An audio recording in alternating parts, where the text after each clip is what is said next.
To the people of Brookhaven, Daniel and Emily Reed were the kind of couple you'd see in magazine ads, the smiling pair in front of a white fence, their house glowing in the amber light of evening.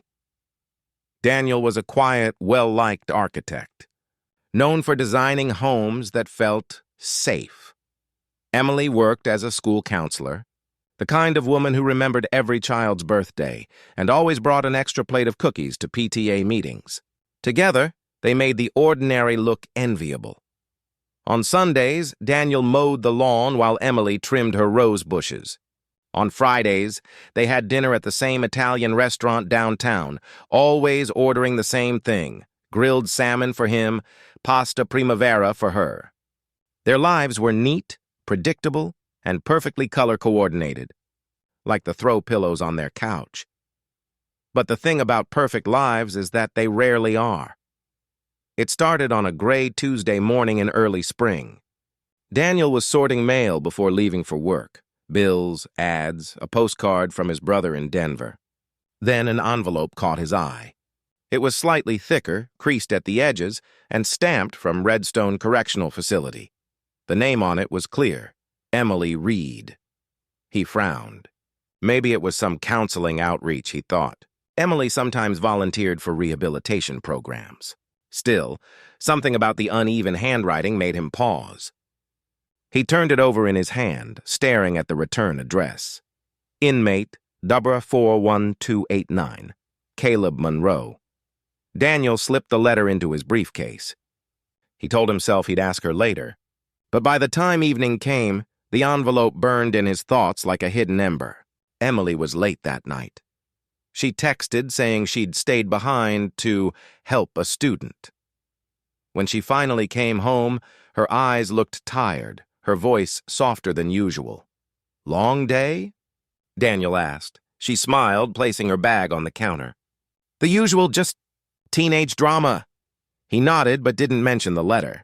Something about her tone felt rehearsed. The way she didn't meet his eyes, the pause before she exhaled. After she went to bed, Daniel sat alone in the kitchen. The clock ticked quietly. Outside, rain began to fall. He reached for his briefcase. The envelope was still there, damp from his hand.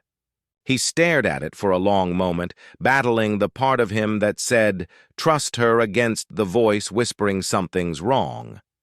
Finally, he tore it open. The paper smelled faintly of disinfectant and cigarettes. The handwriting was rough, almost shaky, the words pressed deep into the page. "My beautiful E, I dream about the nights you saved me. The way your voice cut through the noise in my head. You said you'd never forget me, and I've held on to that. Every day in here feels like a year, but knowing you're out there keeps me breathing. I'll wait as long as it takes." Caleb Daniel's hand trembled. His first instinct was disbelief. This couldn't be real. Maybe it was a mistake, a letter meant for someone else. But Emily's name and address were written in perfect clarity. He read the letter again, slower this time, the words carving themselves into his mind. "You said you'd never forget me." The phrase felt personal, intimate, not the kind of thing written to a counselor. Upstairs, he could hear the faint hum of the bedroom TV. Emily was laughing softly at something. A sitcom rerun, probably. That laugh had always been his favorite sound. But now it felt foreign, like a sound coming from someone he didn't really know. He folded the letter, slid it back into the envelope, and placed it inside the drawer beside their marriage license. Tomorrow, he told himself, he would ask her. But as he turned off the lights and climbed into bed beside her, he knew, deep down, that nothing in their perfect suburban life would ever feel the same again. Daniel barely slept that night. Every time he closed his eyes, he saw the same words looping through his mind. "My beautiful E." He wanted to believe there was an innocent explanation, but by morning, the idea had already started to rot inside him. Emily made coffee like she always did, humming softly, hair tied up, wearing his old sweatshirt. Everything about her looked normal. But now even normal felt suspicious. "Rough night?" she asked, pouring him a mug. "Yeah," Daniel muttered. "Couldn't sleep?" She smiled, distracted, checking her phone. Her thumb lingered on the screen longer than usual. Then she turned it face down on the counter. When she left for work, Daniel waited until her car disappeared down the street before pulling out the envelope again. He typed Caleb Monroe Redstone Correctional Facility into Google. The first result hit him like ice water. Caleb Monroe, convicted, 2012, murder of Pastor Richard Hale, serving life without parole. The mugshot showed a man in his 30s, gaunt face, eyes that looked both broken and defiant. Daniel stared at it for a long time. Then he opened a new tab and searched Emily Reed Redstone. Nothing came up. No articles, no public connection. But that didn't mean there wasn't one. He paced the kitchen, trying to convince himself there was a rational story behind it. Emily was a counselor. Maybe she'd volunteered at the prison. Maybe she'd helped him through a program. That's all. But that word in the letter, beautiful, it wasn't professional. It was personal. By evening, he decided he couldn't confront her yet. Not until he knew more. That night, while Emily showered, Daniel sat at her desk and opened her laptop. She rarely used passwords, trusting that some things in marriage didn't need walls. His hands shook as he clicked on her email. Nothing out of place. School correspondence, parents, volunteer updates. Then he noticed the drafts folder. There were 5 unsent letters. No subject lines. He clicked the first one. Caleb, I shouldn't be writing this. Every time I tell myself to stop, I find a reason not to. I still see that night every time I close my eyes. I hear the sirens. I remember your face. Maybe I'm writing because guilt is the only thing keeping me alive. Daniel's throat went dry. The second letter was worse. Apologies, confessions, fragments of affection blurred with regret. I don't know if I love you or hate you. I just know I can't erase you. The words felt like a knife twisting slow and deep. He heard the shower turn off. Quickly, he closed the laptop, forcing himself to breathe evenly. Emily stepped into the room, wrapped in a towel, smiling like nothing had changed. You okay? She asked. Yeah, he lied, his voice steady. Just catching up on work emails. She nodded, kissed his cheek, and left the room.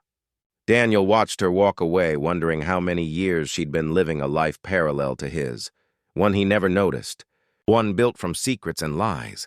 That night, he lay awake, listening to the rain tap against the window. Emily slept peacefully beside him, her breathing soft even. But to Daniel, the rhythm of her breath sounded like a stranger's. He reached for his phone, opened a notepad, and typed a single question. Who is Caleb Monroe to my wife? The next morning, he called in sick to work. He couldn't focus, couldn't think about anything else.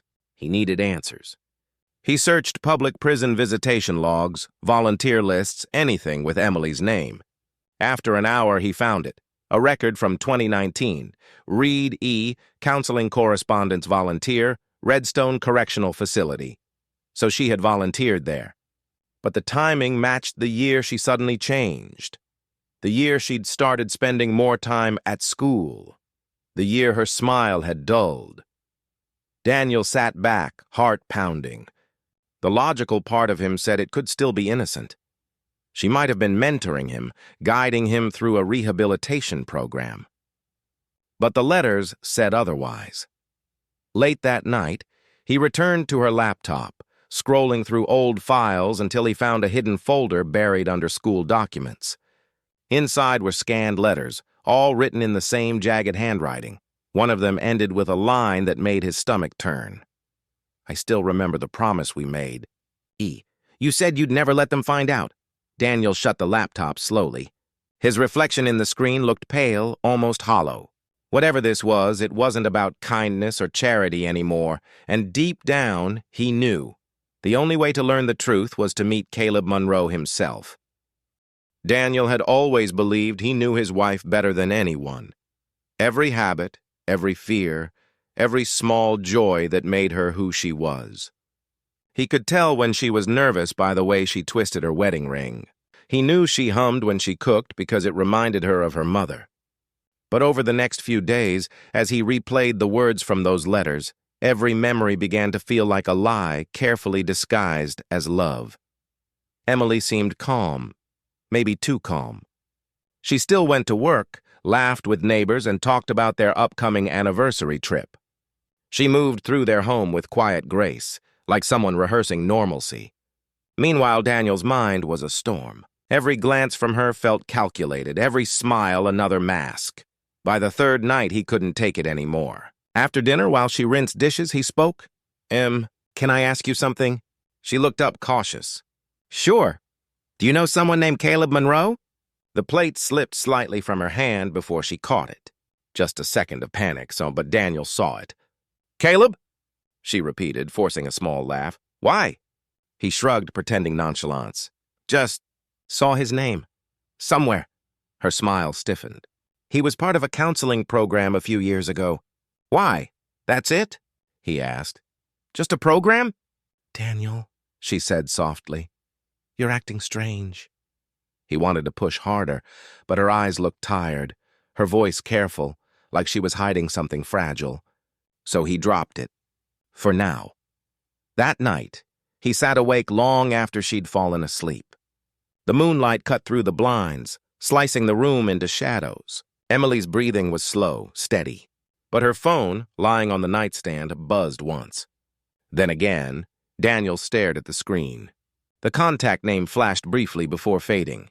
"Our facility." His pulse quickened. He reached for it, hesitated, then picked it up. A single message glowed. "Tomorrow. 4 p.m. Same place." He froze. Redstone facility. The prison. The next morning, Emily left early, claiming she had an extended meeting. Daniel followed her car at a distance, staying 2 vehicles behind. His hands gripped the steering wheel so tightly his knuckles turned white. She drove past the school, past downtown, and out toward the highway, straight toward the rural outskirts of Redstone County. She finally stopped at a small roadside cafe. Daniel parked far enough to watch. She wasn't alone. A man in a brown jacket, older, heavy-set, slid into the booth across from her. They spoke quietly, and Emily kept glancing toward the window. After 20 minutes, the man handed her a small envelope. She tucked it into her purse and left. Daniel waited until she drove off before entering the cafe. The waitress was clearing their table. "Hey," he said, "that man who was sitting here. Do you know him?" She frowned. "That's Rick. Works over at Redstone. Correctional officer, I think?" Daniel's chest tightened. When Emily came home that evening, she acted normal, cheerful even. She wrapped her arms around him from behind while he cooked. Whispering, "I missed you today." He smiled back faintly. But inside, his stomach churned. Later, he sat outside on the porch with his laptop, trying to piece together what was left of his sanity. He scrolled through more articles about Caleb Monroe, his trial, his violent childhood, the details of Pastor Hale's murder. But buried in the case notes was a small line that made Daniel's blood run cold. Court-appointed youth counselor, Emily Reed. His wife hadn't just volunteered at the prison. She'd known Caleb long before his conviction. He looked through their wedding photos later that night, her bright eyes, the soft smile that had made him fall in love. He remembered how safe he'd felt beside her, how certain. But now, looking at those same eyes, he saw something else, something haunted. Daniel closed the album, hands trembling. Who was the woman sleeping beside him? The devoted wife he married, or the secret keeper tied to a murderer? As the house went silent, he heard the faint vibration of her phone again. Another message from our facility. This time, he didn't need to open it to know what it said. The next morning, Daniel couldn't shake the image of the name flashing on Emily's phone, our facility. He'd stopped pretending it could be innocent. Whatever was happening, it was bigger than a forgotten volunteer project or a misguided friendship. It felt like a second life she'd been living in plain sight. By noon, his decision was made. He had to see Caleb Monroe for himself. He told Emily he was heading to Cleveland for a client meeting, kissed her cheek, and drove in the opposite direction, south, toward the flat farmlands of Redstone County. As he approached the prison, the landscape shifted from quiet cornfields to coils of barbed wire glinting under a gray sky. The air smelled of metal and rain. Inside the visitor lobby, he lied easily. Said he was an education consultant looking to observe a rehabilitation program. The clerk, tired and disinterested, checked a list, then waved him through. "You can sit in on the afternoon session," she said. "Cell block D, names on the board." The corridors were sterile and humming with fluorescent lights. Doors buzzed open, then slammed shut behind him with a finality that made his chest tighten. When Daniel finally saw him, he felt the ground shift. Caleb Monroe wasn't what he expected. He wasn't monstrous. He looked ordinary. Tall, lean, early 30s. His face was pale but striking, with deep-set eyes that carried the kind of calm that only comes from years of silence. Caleb sat at a metal table, flipping through a workbook. When he looked up, their eyes met for a split second, and Daniel froze. There was something unsettlingly familiar about that gaze, the quiet intensity of it, like looking into a mirror that reflected his wife's secrets back at him. A guard approached. "That's Monroe," he muttered. "Smart guy. Keeps to himself. Been getting letters from some counselor lady.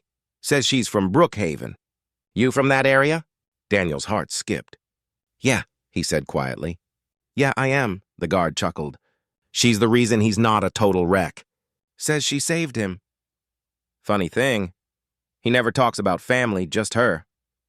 Daniel's pulse quickened. "Does he mention her name?" The guard shrugged. "Nah, calls her E." The name hit him like a slap. E. Emily. When the session ended, Daniel stood near the exit pretending to review notes. As the inmates were escorted back to their cells, Caleb glanced his way again, this time stopping mid-step. "Do I know you?" Caleb asked, his voice deep, steady. Daniel swallowed. "No, I don't think so." Caleb tilted his head slightly. "You look like someone I used to know." "Same eyes." Daniel didn't respond. He just stared, unable to speak. Then Caleb's expression softened. "Tell Emily I kept my promise." The words tore through him. Before he could reply, the guards moved Caleb along, leading him down the hallway until the echo of his footsteps faded into silence. Outside, Daniel sat in his car, shaking. Rain tapped against the windshield as his thoughts spiraled. "Tell Emily I kept my promise." What promise? What had she promised him in return? He started the engine but didn't drive. For the first time, he wasn't angry. He was terrified. Terrified that Emily wasn't who he thought she was, and terrified of what he'd find if he kept digging. When he got home that evening, Emily was in the kitchen, her hair damp from a shower, humming softly as she cooked. She looked up and smiled like nothing had changed. "You're home early," Daniel forced a nod. "The meeting got canceled. Everything okay?" she asked. "Yeah," he said quietly. "Everything's fine." But when she turned away, he studied her closely. The curve of her neck, the faint scar near her ear, the small, almost nervous gestures she made when she lied. That night, as she slept peacefully beside him, Daniel replayed Caleb's voice in his head. "Tell Emily I kept my promise." He couldn't stop wondering what that promise was and what it had cost. The next day, he would find out. Daniel couldn't get Caleb's words out of his head. "Tell Emily I kept my promise." It looped in his mind on the drive home, echoing louder than the rain against the windshield. He'd looked into the eyes of a convicted murderer that afternoon. And instead of hate, he'd seen something else: loyalty, devotion, love. That night, Emily sat curled on the couch, a blanket wrapped around her, watching an old movie. She looked peaceful, like nothing existed beyond the soft flicker of the TV. Daniel sat beside her, pretending to be absorbed, his mind racing. After a long silence, he said quietly, "I went to Redstone today." The words slipped out before he could stop them. Emily's head snapped toward him. Her smile vanished. "What?" "I needed to see it. I needed to understand why my wife is getting letters from a convicted murderer." She froze. Her lips parted, but no sound came out. For a moment, the only noise was the low hum of the TV. Then she whispered, "You opened it." "I had to," he said. "You were lying to me?" Emily stood, her eyes wet with anger or fear. "It's not what you think, Daniel." "Then tell me what it is," he demanded. "Tell me who he is to you," her voice cracked. "He was my student. Daniel blinked. What? When I was working as a counselor, she continued, before we got married, Caleb was 17. Troubled, angry, alone. His mother was an addict. His father was in and out of prison. He came to me for help. Daniel wanted to believe her, but her tone was too careful, the story too neat. So you've been writing to him all these years because you care about him? He asked, bitterness creeping into his voice. Emily's eyes filled with tears. Because I failed him. She sank into the chair, her shoulders trembling. I told him I'd be there, that I wouldn't give up on him like everyone else did. And then when he was arrested, I stopped answering his letters. I couldn't handle it anymore. He was convicted of murder, Daniel. He killed a man, a pastor, someone I knew. Her words hit him like a slow-moving train. You knew the victim? She nodded, hesitating. Pastor Hale, he was my mentor. The kindest man I'd ever met. Daniel studied her face, searching for sincerity. And Caleb killed him? That's what the court said, she whispered. But I never believed it. Not fully. For a moment, Daniel said nothing. He felt trapped between fury and disbelief. Then why hide it from me? Why lie all this time? Emily rubbed her hands together, eyes distant. Because I didn't want you to see the version of me I used to be, the one who thought she could fix broken people. He wanted to reach for her, but something stopped him. Maybe it was the memory of Caleb's stare, the way he'd spoken Emily's name with reverence. As Emily wiped her tears, she whispered, He was a kid, Daniel. A scared kid who needed someone. I thought I could help him. I promised I wouldn't let him slip away. Daniel's gaze drifted toward the family photo hanging above the fireplace. Her smile in that picture looked the same as now. Tender, tired, hiding something. I found a photo, he said quietly. Her body stiffened. What photo? He walked to the bookshelf, pulling out the small frame he'd found earlier, hidden behind a stack of novels. He handed it to her. The image showed a younger Emily, smiling, standing beside a teenage boy, Caleb, outside a school building. On the back, in faded blue ink, were the words, You said you'd wait. Emily's face drained of color. Emily, Daniel said, his voice trembling. What does that mean? She looked up at him, eyes glassy, the mask finally cracking. It means, she whispered, that I made him a promise I never kept. Daniel stared at her. The air between them thick with everything unsaid. Outside, thunder rolled across the sky, shaking the windows. Inside, the silence felt heavier than ever. And as Emily turned away, Daniel saw it, the faint flicker of guilt crossing her face. A secret she wasn't ready to confess. Not yet. For the next few days, the Reeds' house felt different, quieter, colder. The easy rhythm they once had was gone, replaced by the constant hum of suspicion. Daniel spoke less.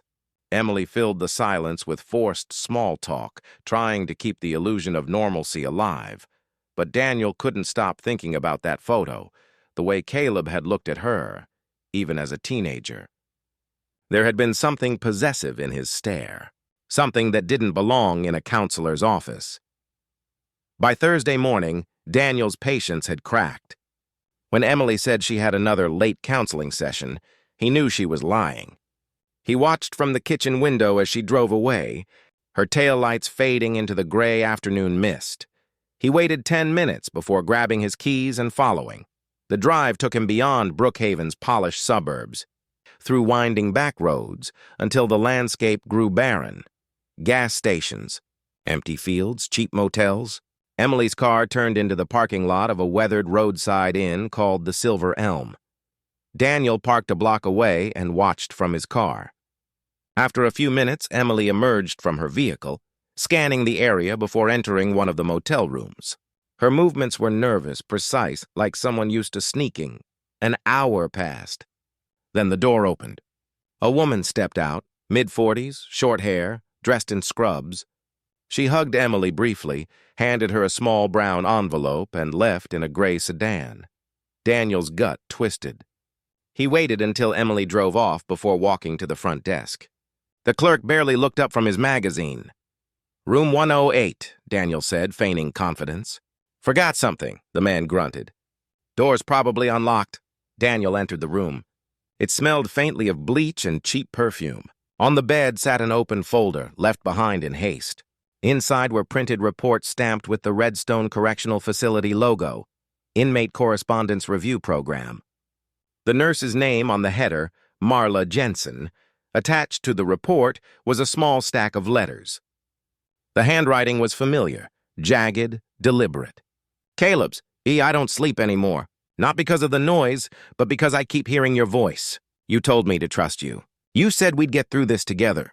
Don't let them break you like they broke me. Daniel felt his pulse hammering in his throat. He flipped through the pages. Each letter was marked with smuggling notes, coded initials, shift times, drop points. It wasn't just correspondence. It was communication outside official channels. Emily wasn't counseling him anymore. She was helping him, illegally. A sound outside made him freeze. Footsteps. The door opened. It was the nurse, Marla. She stopped cold when she saw him. "Who the hell are you?" she demanded. Daniel steadied himself.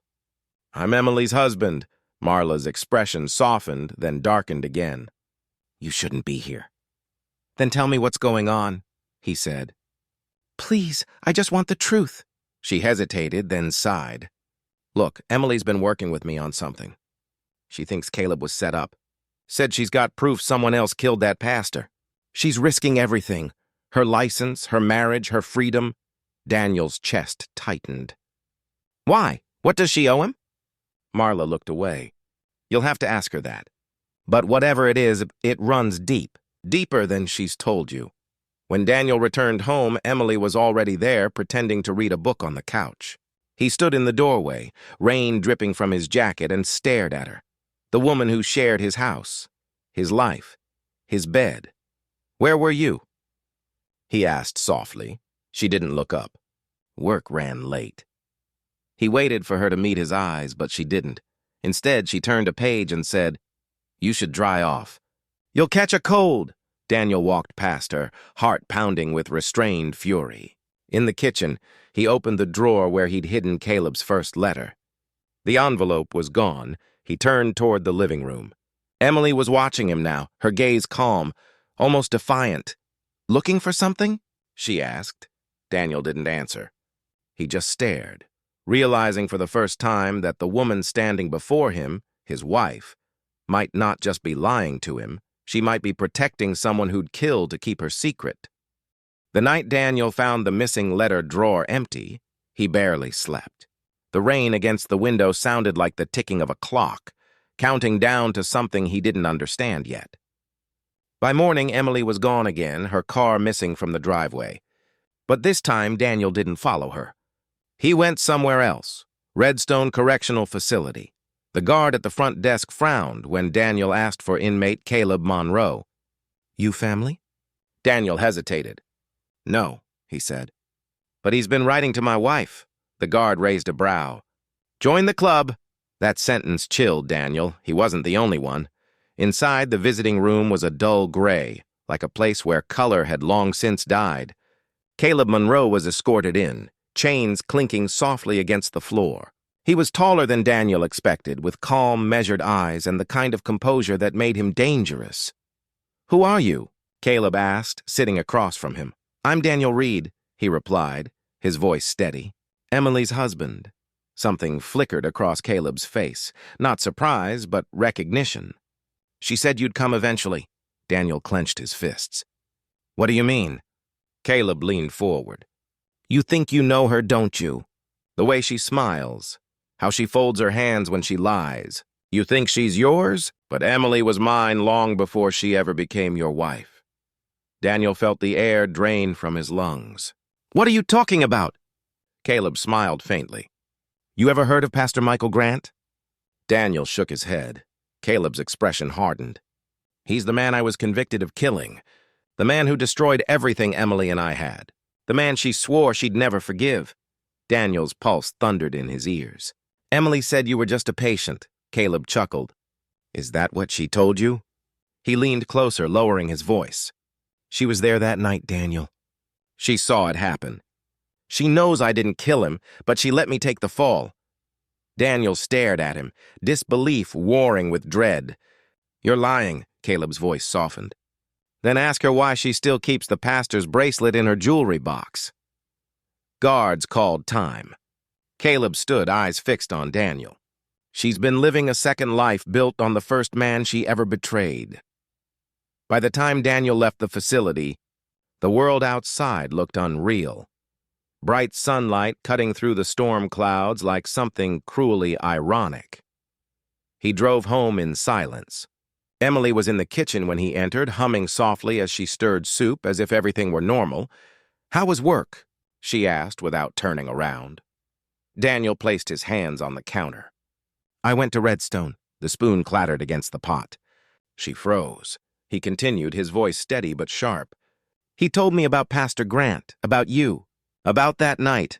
Emily turned slowly, her eyes glassy with shock or guilt. "You shouldn't have gone there."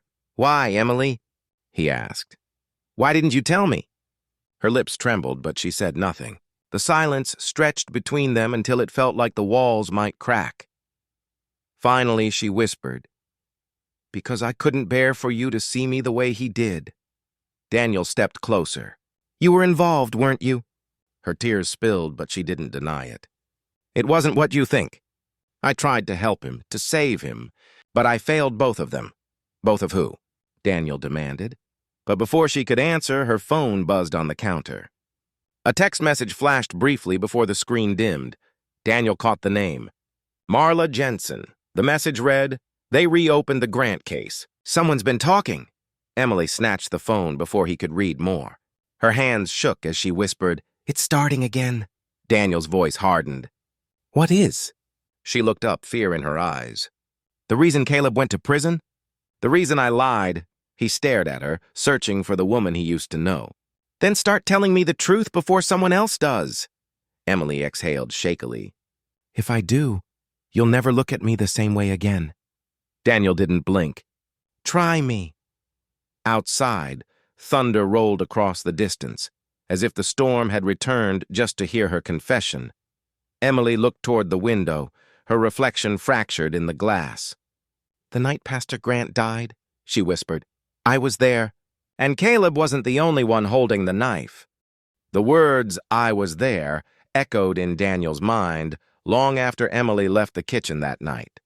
She had retreated to their bedroom, locked the door, and refused to say more. By morning, she was gone again, her side of the closet half empty, a suitcase missing, and a note left on the counter. "Don't come looking for me. It's safer if you don't know where I'm going." Daniel stared at the words until they blurred. The woman who once made him feel grounded now left him with nothing but questions and fear. He called her phone, straight to voicemail. He tried Marla Jensen, disconnected. Then, out of desperation, he drove to the Silver Elm Motel again. The parking lot was empty except for a maintenance truck and a stray cat picking at trash. Room 108 was sealed with yellow tape. Police investigation. He walked up to the front desk. The same clerk from before looked up lazily. "You looking for the nurse again?" Daniel froze. "She's been here?" "Was," the man said, flipping a page of his magazine.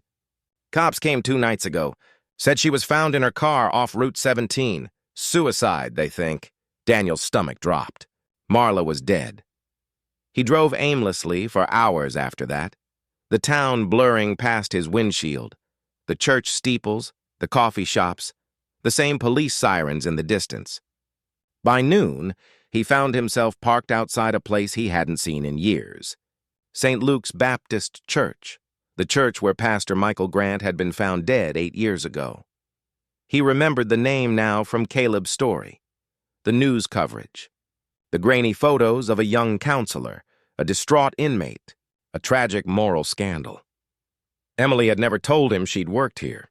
Inside, the church was quiet, the air heavy with the scent of dust and candle wax. A woman arranging flowers near the altar turned when he entered.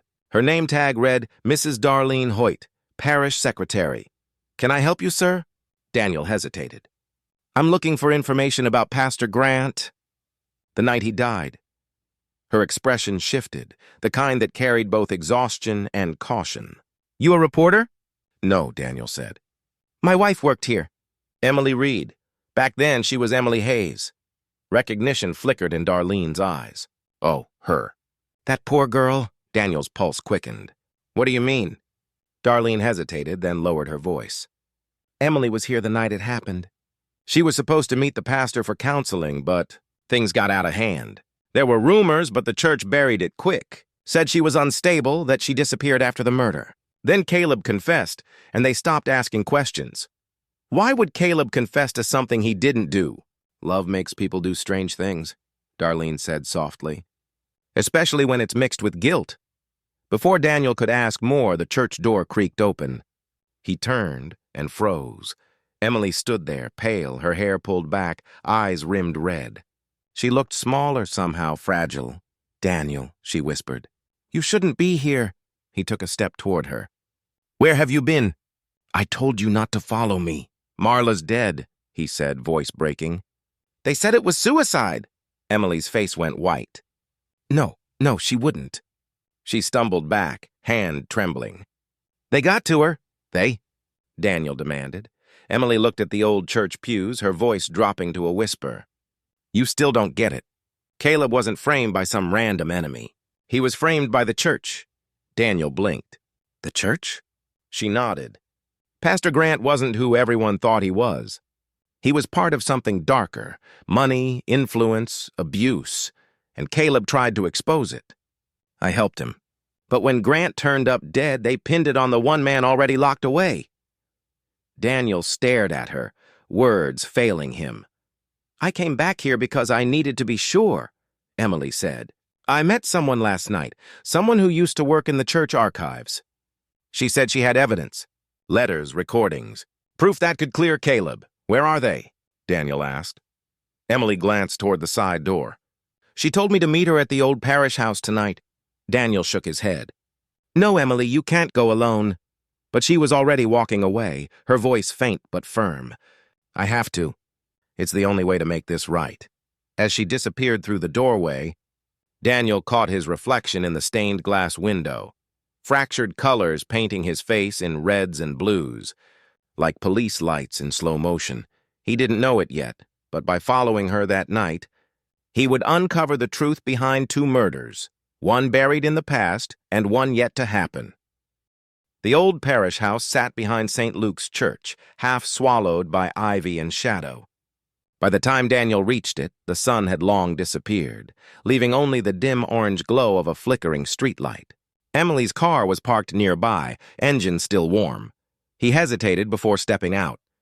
The air smelled of rain-soaked earth and decaying wood, heavy with silence. The front door was slightly ajar.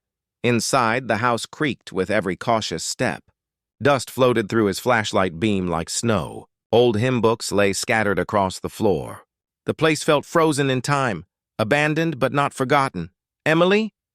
His voice echoed through the empty hall. No answer. Then faintly he heard movement upstairs, footsteps quick and nervous. Daniel climbed the staircase, the wood groaning beneath his shoes.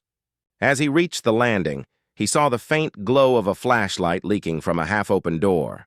He pushed it open slowly. Emily was there, kneeling beside an old wooden desk. She startled when she saw him, pressing a finger to her lips. Quiet, she whispered. She's coming. Who? Daniel asked. Before Emily could respond, another figure entered the room. A woman in her 60s wearing a long gray coat and carrying a small metal lockbox. Her hands trembled as she set it on the desk. Are you the one who called me? She asked, voice fragile but sharp. Emily nodded. You're Mrs. Lewis, right? The archivist? The woman glanced at Daniel warily. Who's he? My husband, Emily said softly. He knows everything now. Mrs. Lewis hesitated, then unlocked the box with an old brass key. Inside were several cassette tapes, a faded photograph, and a small journal bound in cracked leather. I kept these, she said, her voice barely above a whisper, back when the church started destroying evidence after Grant's death. I knew it wasn't right. These recordings were from his private counseling sessions, the ones with Caleb Monroe and with your wife. Daniel's stomach turned. Emily, you told me you were only helping Caleb through trauma. Emily's eyes glistened. I was, but Grant. He twisted everything. Mrs. Lewis nodded grimly. Pastor Grant was running a secret fund. donations meant for victims of abuse that he was siphoning for himself. When Caleb found out, Grant tried to silence him. That night, the confrontation turned violent. Someone else came in before the police did. Who? Daniel asked. Mrs. Lewis hesitated. That's the part I can't prove. But I think it was one of the deacons. The church buried it. Claimed Caleb confessed to save Emily's reputation. Daniel's pulse quickened. So Caleb's innocent. Mrs. Lewis looked him dead in the eye. Innocent of murder, yes, but not of obsession. Emily lowered her gaze. He wouldn't let go. Even after prison, he wrote me every week, saying Grant's ghost was still alive, that the people who covered it up were still out there. Before anyone could respond, a noise downstairs made them all freeze. A door slammed. Daniel turned off the flashlight. Did you lock the front door? Mrs. Lewis shook her head. Heavy footsteps echoed below, deliberate, unhurried. Someone else was inside. Emily's breathing grew fast. They found us.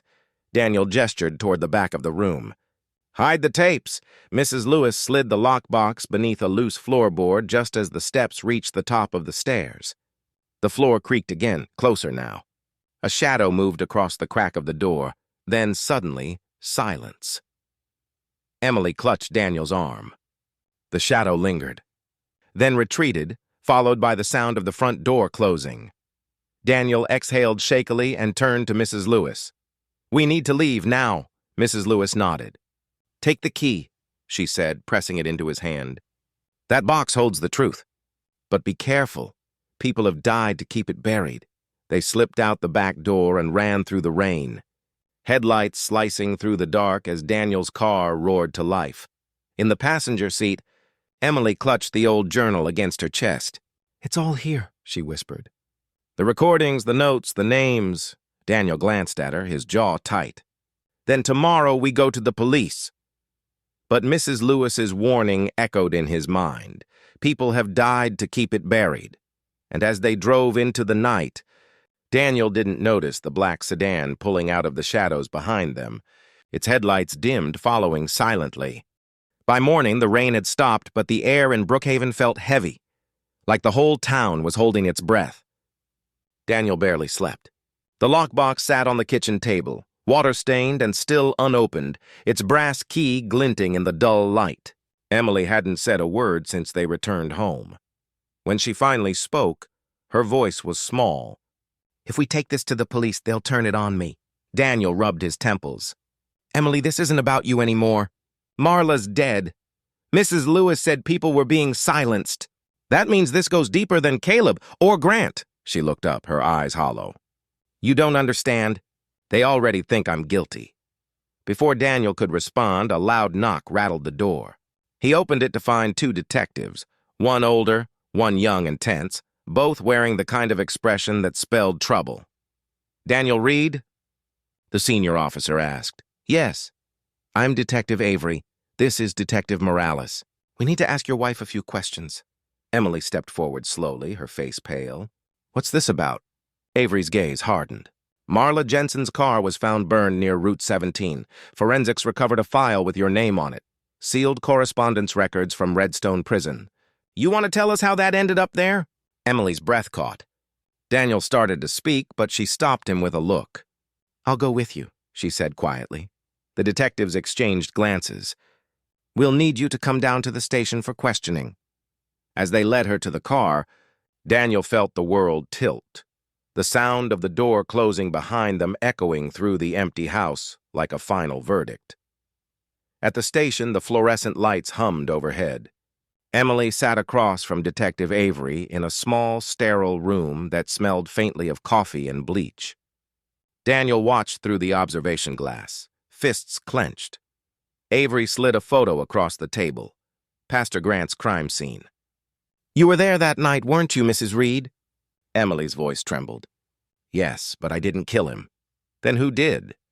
I don't know. Caleb was there. They were fighting. I tried to stop them. There was blood everywhere. And when it was over, Grant was dead. Caleb told me to leave before the police came. Avery leaned back, studying her. Caleb Monroe confessed. Why come forward now? Because he didn't do it, Emily whispered. And because people who know the truth are dying, Avery raised an eyebrow. People like Marla Jensen? Emily hesitated. She was helping me. She had proof that Grant was blackmailing members of his own congregation, judges, businessmen, politicians. That's why they covered it up. Avery's jaw tightened. You have evidence of that? Emily nodded. In a lockbox at our home. Within an hour, a search team arrived at the Reeds' house. Daniel watched helplessly as they cataloged the contents of the box, tapes, letters, the journal. One officer called out, "Sir, you should see this." Inside the journal's back cover was a hidden envelope labeled E.H., confidential. Avery slid it open carefully. Inside were 2 Polaroids, one of Emily standing beside Pastor Grant in his office, both smiling. The second, of Grant's body, slumped over the same desk, her necklace visible near his bloodied hand. Avery turned to Daniel. Your wife said she didn't touch the body. Then why was her jewelry found there? Daniel's voice cracked. She must have dropped it. The detective's stare was unreadable. Or she left it. That night, the news spread fast. Local therapist Emily Reed questioned in connection with 2017 church homicide. Reporters camped outside their driveway. Social media called her the pastor's mistress. Daniel sat in the dark, the TV flickering across his face, replaying her interview over and over. Every word she'd said now sounded like a confession wrapped in denial. His phone buzzed. Unknown number. He hesitated, then answered. A distorted voice crackled through. You think she's innocent? Who is this? She's not on trial yet, but she will be. And when she falls, the rest of them fall too. The line went dead. Daniel stared at the phone, heart pounding. He looked toward the window, a black sedan idling across the street, headlights off.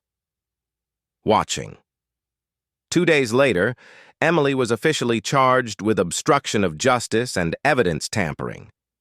The church scandal was back on every network, tearing through the quiet town like wildfire. During her arraignment, she stood in court, wrists cuffed, surrounded by flashing cameras. Her lawyer whispered to her, but her eyes never left Daniel's. He mouthed, I'll fix this, but deep down he wasn't sure he could. When the judge set bail, Detective Avery approached Daniel outside the courtroom. You want to help your wife? He said quietly. Then find out who else she was protecting. Because this doesn't end with her. Daniel watched as Emily was led away, her expression calm, too calm. Like a woman who'd already made peace with her punishment. But that night, when Daniel returned home, he found a note slipped under the door, written in Emily's handwriting. There's one more tape. I didn't give it to the police. It holds everything. Find it before they do. Daniel looked up. The shadows of the streetlights stretching across the floor like prison bars. He realized then that the real trial hadn't even begun, and the truth Emily had tried to bury was still out there, waiting to destroy them both. The note from Emily lay on the table, its edges damp from Daniel's trembling fingers. There's one more tape. Those 5 words had been echoing in his head since dawn. The house felt emptier than ever. Every clock tick, every creak of the floorboards, reminding him she wasn't there. He spent the entire morning tearing through their home. Under floorboards, behind paintings, inside the vents. Anywhere Emily might have hidden something. But there was nothing. No tape, no clue. Only the silence of a home now haunted by secrets. Then, just as he was about to give up, Daniel noticed something odd. The framed wedding photo on the living room wall hung slightly crooked. He lifted it, and behind it, taped to the drywall, was a plain brown envelope marked, "Do not trust them." Inside was a single cassette tape and a folded letter. Emily's handwriting covered both sides of the page. Daniel, if you're reading this, it means they've turned on me. Don't believe everything you hear. There are things I couldn't tell you without putting you in danger. This tape, it's the last piece. It's what Pastor Grant recorded the night he died. Daniel's hands shook as he slid the tape into an old player from his study. The cassette hissed, then clicked, and Grant's voice filled the room. This is Pastor Michael Grant. If anything happens to me tonight, it won't be an accident. Caleb Monroe came to me with threats, claiming he had proof of my sins. But the real danger isn't him. It's the people who paid for his silence. There was a pause, followed by a muffled sound. A door opening, hurried footsteps. Then, Emily's voice, raw and panicked.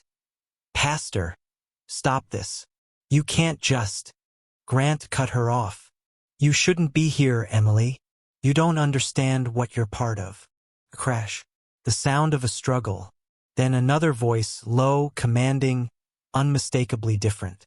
"End the tape, Michael. Now." Grant's response was barely audible. "They'll know it was you." A single gunshot followed. Then silence. Daniel sat frozen, the cassette spinning on repeat, the faint click, click, click filling the room. Emily hadn't lied. She was there that night, but someone else had pulled the trigger. Before he could process what he'd heard, his phone buzzed. Unknown number. Daniel Reed. The voice was familiar, Detective Avery. "We need you to come to the station immediately." When Daniel arrived, Avery's expression was grave. On the table before him sat the lockbox they'd seized earlier, now reopened. "Your wife made bail this morning," Avery said. But before she could check in with her attorney, she disappeared. Daniel's pulse spiked. "What do you mean, disappeared?" "She was last seen near Route 19. Security footage shows her car heading toward the old industrial district. No sign of her since." Daniel's voice broke. "She left me a letter. And the tape, it proves she didn't kill Grant. There was someone else in that room." Avery leaned forward. "Who?" Daniel shook his head. The voice wasn't clear, but whoever it was, Grant knew him. He said, "They paid for Caleb's silence." "You think that means the church?" Avery hesitated, then sighed. "There are names in those letters, politicians, donors, even a sitting judge. If she's on the run, she's not just protecting herself. She's protecting evidence that could bring them all down." Daniel swallowed hard. "Then we find her first." That night, Daniel drove toward Route 19, following the same stretch of road captured on the security footage. The sky was moonless, the air thick with mist. He passed abandoned warehouses, rusted fences, and broken streetlights flickering like dying embers. Then he saw it. Emily's blue sedan, parked on the edge of a bridge. The driver's door hung open. "Emily!" he shouted, stepping out into the cold wind. His voice echoed across the empty riverbank. On the hood of the car lay another envelope, this one wet from the rain. Sealed with the initials EH inside was a single handwritten page. "I'm sorry, Daniel. This was never supposed to reach you. They won't let me testify. But the truth is out there now, in the letters, the tapes, the archives Mrs. Lewis hid. Tell them I didn't run. Tell them I stayed to finish what Caleb started." A soft thud came from the darkness below. Daniel froze. For a second, he thought he saw movement under the bridge. A figure in a long coat, walking away through the fog. He ran toward the edge, shouting her name again. But the only sound that answered was the rushing water. The cassette tape was still playing faintly in his pocket. Grant's voice repeating over and over, "It won't be an accident." Daniel sank to his knees, the wind howling through the bridge's metal beams, his fingers clutching the final letter like a lifeline. He didn't know if Emily was dead or alive, only that her story wasn't over. Because when he looked up, headlights appeared in the distance, the same black sedan from before inching closer. He stood, heart pounding, as the car stopped beside him. The window rolled down just enough for a voice to whisper through the rain. "It's time to let her go, Mr. Reed. Some truths aren't meant to be found." Then the car drove off, taillights vanishing into the mist, leaving Daniel alone on the bridge, holding the letter that might finally expose everything.